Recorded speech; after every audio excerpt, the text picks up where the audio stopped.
જામનગરમાં ચૂંટણી પરિણામ પહેલા ચાંદી બજારનો ચોક મોડી રાત્રે સુધી રાજકીય ચર્ચા, ઉત્સાહ અને અટકળોનું કેન્દ્ર બન્યો હતો. પરિણામ પૂર્વેની સોમવારે રાત્રે જામનગરના ચાંદી બજારમાં મોટી સંખ્યામાં ભાજપ, કોંગ્રેસ સહિતના પક્ષોના ઉમેદવારો, કાર્યકરો અને રાજકીય રસિયાઓ એકત્રિત થયા હતા. સમગ્ર વિસ્તાર માનવ મહેરામણથી છલકાયો હતો અને દરેક તરફ માત્ર એક જ ચર્ચા હતી કે કોણ જીતશે અને કોને બહુમતી મળશે. ભાજપ કેટલા વોર્ડમાં આગળ રહેશે તે મુદ્દે ગરમાગરમ ચર્ચાઓ ચાલી રહી હતી, તો કેટલાક સ્થળોએ જીત હાર અંગે દાવ લગાવવામાં આવી રહ્યા હોવાના સંકેતો પણ મળ્યા હતા.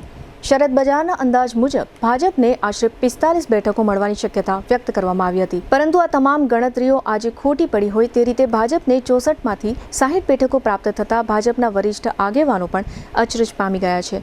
ગત રાતે 10 વાગ્યાથી લઈને મોડી રાત્રે 2 વાગ્યા સુધી ચાંદી બજાર ભીડથી ગુંજી ઉઠ્યો હતો.